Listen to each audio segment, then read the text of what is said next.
Em um outro vídeo já vimos aqui como determinar os máximos e os mínimos das funções empregando a derivada primeira. Então, antes da gente ver aqui esta metodologia que recomenda a utilização da derivada segunda, eu gostaria de destacar mais uma vez o que já fiz no outro vídeo, ou seja, que a metodologia que usa a derivada primeira é completa em todos os sentidos. Primeiro, aplica-se a qualquer tipo de função. Segundo, a qualquer tipo de condição. Vimos aqui que a condição necessária parece uma fala repetida, uma redundância, mas a condição necessária é necessária para começar, ou seja, a condição necessária me dará os candidatos. Sem candidatos eu não posso começar, perfeito? Então, a derivada, o estudo através da derivada primeira é completo e se aplica também a qualquer condição que forneceu os candidatos. Vimos aqui que a condição necessária é resultante, ou seja, os candidatos virão da solução de uma equação que é y' igual a zero ou y' não existe, y' inexistente. Então, aqui começam os nossos problemas. Primeiro, na derivada segunda, eu não posso verificar a natureza do ponto candidato se ele veio da solução da equação y' não existe. Então, eu não posso determinar esta natureza. E há outras restrições na derivada segunda, o que não acontece na derivada primeira. O meu estudo é completo e conclusivo, o que não acontece nas outras metodologias. Bom, dito isso, então podemos começar. Como é que eu vou determinar máximos e mínimos pela derivada segunda? De uma forma parecida ao que fizemos na primeira. Então, através da derivada primeira, vamos ver rapidamente aqui, através da derivada primeira, o que fizemos? Passo 1. Determinar a solução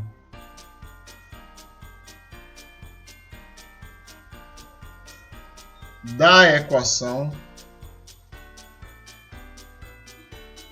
y' igual a zero ou e também, na verdade, aqui é i, porque pode haver soluções nas duas.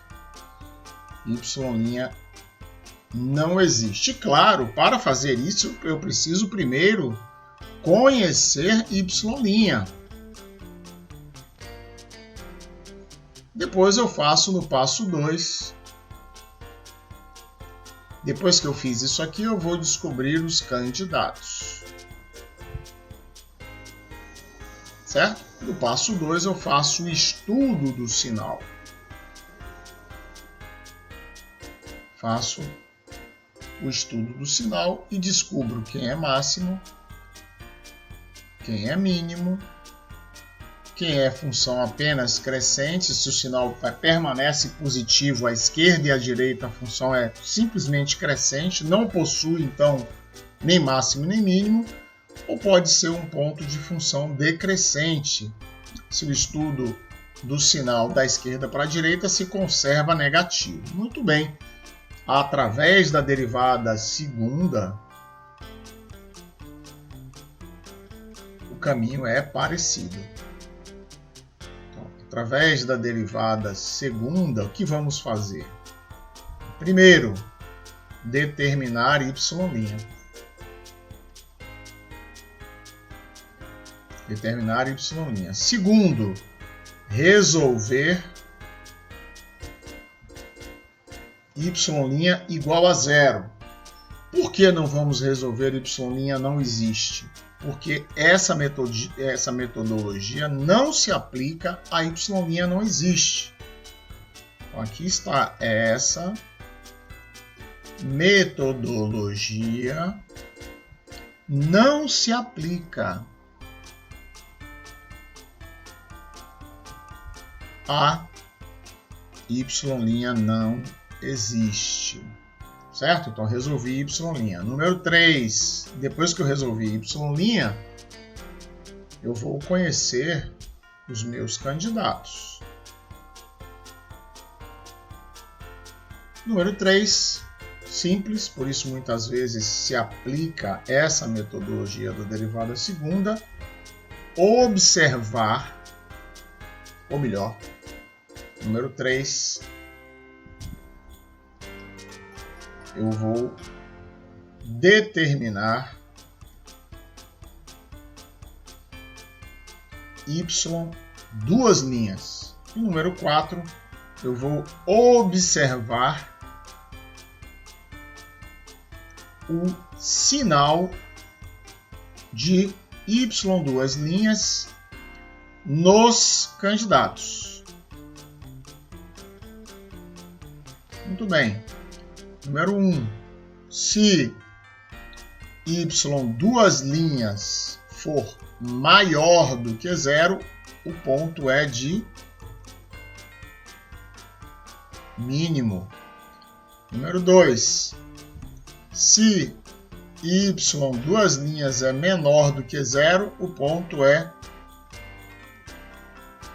de máximo.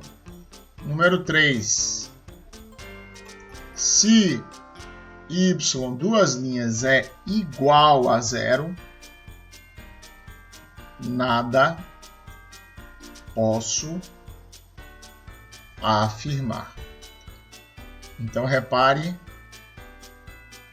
que, além de haver a restrição de aplicação aos pontos que vêm de y' inexistente, eu também vou ficar na dúvida se a derivada segunda deu 0. Perfeito? Então vamos continuar. Vejamos agora então de onde veio isso. Ou seja, se x1 é candidato a extremo, como chamo o candidato a extremo? Ponto crítico.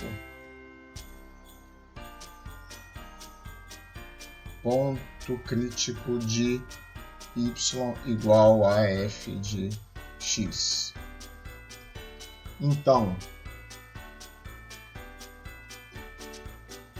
se f duas linhas de x1 é maior do que 0, este ponto é um ponto de mínimo. Se f duas linhas de x1 é menor do que 0, este é um ponto de máximo. Se f duas linhas de x1 é igual a 0, nada podemos afirmar. Vou ter que tirar a dúvida com auxílio de outro critério. Então, já vimos isso. A determinação da natureza dos pontos candidatos é mais restrita com a derivada segunda. Muito bem. Então, observe que se f' de x1 é igual a 0, então x1 é ponto crítico. Muito bem. O que acontece se f' de x1 é igual a 0 e f duas linhas de x1 é maior do que 0? Observe que f duas linhas de x é a derivada primeira derivada primeira de f' de x. E o que acontece se a derivada primeira é positiva? Se a derivada primeira é positiva,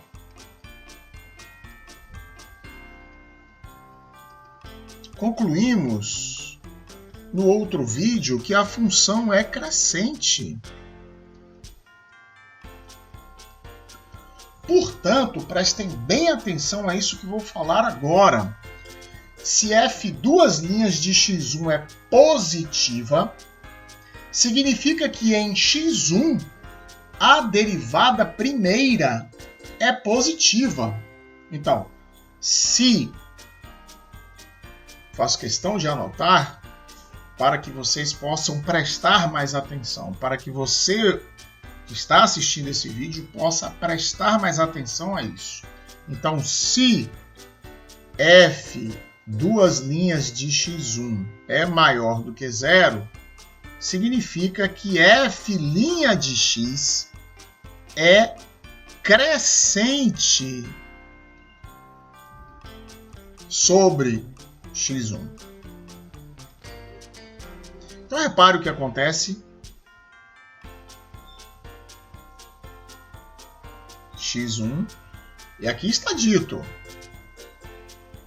se x1 é candidato, significa que f' de x1 é igual a zero. Portanto, esse aqui seria um gráfico de f' de x na vizinhança de x1. Então, à esquerda, sinal negativo, enquanto à direita, sinal positivo. E qual a figura que faz isso? Ou seja, primeiro decresce para depois crescer. Primeiro decresce para depois crescer. Primeiro decresce, sinal negativo da derivada, para depois crescer. Então, isto é um mínimo. Então, por isso, quando a derivada segunda é maior do que zero e a derivada primeira se anulou, o ponto é de mínimo. Uma outra forma para me ajudar a memorizar é ligar o sinal da derivada segunda com a orientação da concavidade. Ou seja, eu vou ligar o sinal de y duas linhas com a orientação da concavidade. Orientação da concavidade. Então, derivada segunda positiva, concavidade para cima. E entre máximo e mínimo, quem tem a concavidade voltada para cima é o mínimo. E o raciocínio é inteiramente análogo quando eu tenho f' de x1 igual a zero e f duas linhas de x1 menor do que zero. A mesma coisa, só que agora f duas linhas de x é a derivada primeira de f', portanto, quando ela é menor do que zero, indica que a derivada primeira é decrescente sobre x1.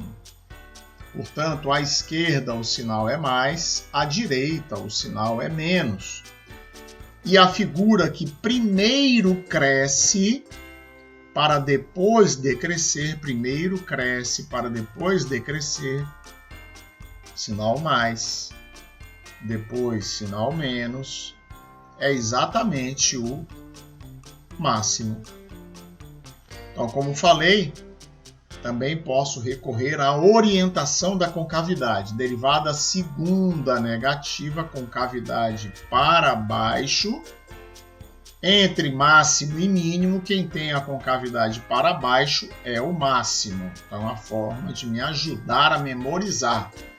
Derivada segunda negativa, concavidade para baixo, máximo. Nesta condição em que o ponto é candidato a máximo ou mínimo. Ou seja, a derivada primeira se anulou. E a terceira parte, não há como demonstrar isso agora, ou seja, f' de x1 é igual a 0, mais f duas linhas de x1 também é igual a 0. Então, nada posso concluir por enquanto. Por enquanto. Que já vamos ver uma forma de tirar essa dúvida em um outro vídeo. Então agora convém que façamos aqui alguns exemplos. Então vejamos aqui alguns exemplos. Primeiro exemplo, vejamos aqui y igual a x ao cubo menos 3x mais 3. Y', assim, começo em qualquer dos dois métodos, 3x ao quadrado menos 3, que é a mesma coisa que 3 vezes x ao quadrado menos 1. Então, x ao quadrado menos 1 igual a 0. Observe que 3 vezes x ao quadrado menos 1 igual a 0 implica, sem dúvida nenhuma, em x ao quadrado menos 1 igual a 0. E daqui eu retiro que os candidatos são x1 igual a menos 1, x2 igual a mais 1. Muito bem. Quem é máximo, quem é mínimo, quem não é nada. Então, y duas linhas igual a 2x. Então, f duas linhas de menos 1 é 2 vezes menos 1, que é igual a menos 2. Portanto, este é um ponto de máximo. F duas linhas de 1 é 2 vezes 1, que é igual a 2, sinal positivo, com cavidade para cima, mínimo. Então, aí está a solução deste primeiro exemplo, ou seja, a metodologia da derivada segunda para determinar a natureza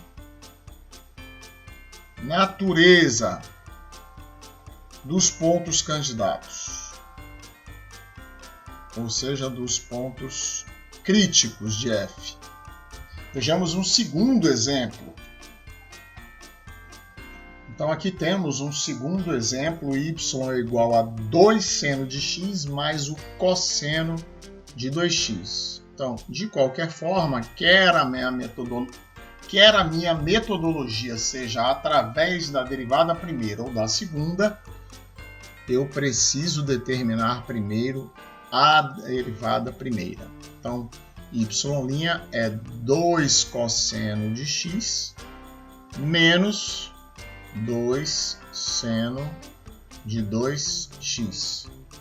Então, posso reescrever isso como 2 cosseno de x menos 4 vezes seno de x cosseno de x. Portanto, y' é igual a 2 cosseno de x, que multiplica 1 menos 2 seno de x. Muito bem. Então, esta é a minha derivada primeira. Daqui eu vou retirar os meus candidatos. Y' é igual a 0 para 2 cosseno de x igual a 0, que implica x1 igual a π sobre 2 radianos, claro, x2 igual a 3π sobre 2 radianos. Muito bem. Y' também é igual a 0 para 2 seno de x igual a 1, o que dá seno de x igual a meio. Vocês podem encontrar este exemplo resolvido, é muito parecido com ele, em um outro vídeo que foi gravado. Vou deixar aqui o cartão para que vocês possam acessar o vídeo e entender isso, como foi feito lá, assim está sendo feito aqui. Então, se seno de x é igual a meio, então vamos observar aqui o círculo trigonométrico. Isso acontece no primeiro e no segundo quadrantes, né? Então, aqui eu tenho o eixo dos senos, o eixo vertical. Então, o seno é igual a meio para x igual a π sobre 6. E aqui no segundo quadrante será 5π sobre 6, tudo esse aqui. Então, x3 igual a π sobre 6 radianos, x4 igual a 5π sobre 6 radianos. Então, apenas rearrumando aqui na ordem. Então, vai ficar rearrumando na ordem, ordenando. Eu vou ordenar agora. x1 eu vou chamar de π sobre 6, porque é o que aparece primeiro. x2 será π sobre 2, o que aparece segundo. x3, 5π sobre 6 aparece terceiro, na ordem crescente. x4 igual a 3π sobre 2 radianos. Então, esses são os meus candidatos. Enquanto a derivada primeira é conveniente para mim trabalhar nesse formato, porque está em forma de produto e facilita determinar os candidatos, os pontos críticos, para a derivada segunda, eu vou partir de y', claro, igual a 2 vezes o cosseno de x menos o seno de 2x. Então, eu vou tomar esta expressão aqui, ó. 2 vezes o cosseno de x menos o seno de 2x. Logo, y, duas linhas, é 2 vezes derivada do cosseno menos o seno de x, derivada do seno de 2x, 2 cosseno de 2x. Então, menos 2 cosseno de 2x. Mas eu posso reescrever como menos 2 vezes o seno de x mais 2 vezes o cosseno de 2x.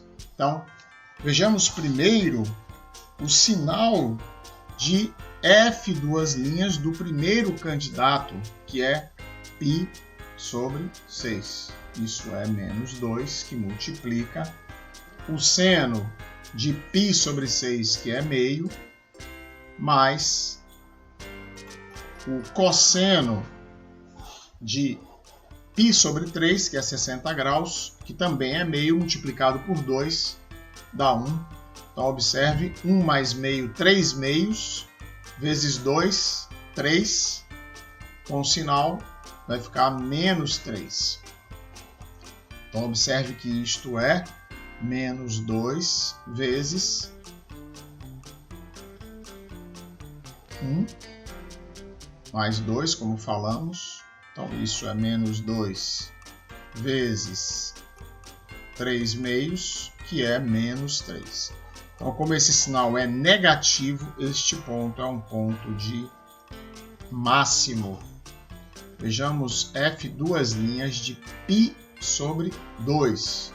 É menos 2 que multiplica. Seno de π sobre 2, 1. Ora, o cosseno de π é menos 1. Menos 1 vezes 2, menos 2. Então, isso, 1 menos 2, menos 1, vezes menos 2, dá mais 2. Esse ponto teve a derivada segunda maior do que zero, portanto, é um ponto de mínimo. Vejamos agora f duas linhas de 5π sobre 6 menos 2, que multiplica seno de 5π sobre 6 é meio. Então, o cosseno de 300 graus é o mesmo cosseno de menos 60 graus. Então, é um cosseno positivo por estar no quarto quadrante, que é igual a meio. Meio vezes 2 dá 1. Então, observe aqui, meio mais 1, 3 meios, vezes menos 2, menos 3. Derivada negativa, orientação da concavidade para baixo. Então, eu tenho um ponto de máximo. E por fim, f duas linhas de 3π sobre 2. 3π sobre 2, eu tenho seno de 3π sobre 2 menos 1, então menos 2 vezes menos 1. Cosseno de 3π menos 1 vezes 2, menos 2. Então, menos 3 vezes menos 2, mais 6. Orientação da concavidade para cima, portanto, aqui um ponto de mínimo.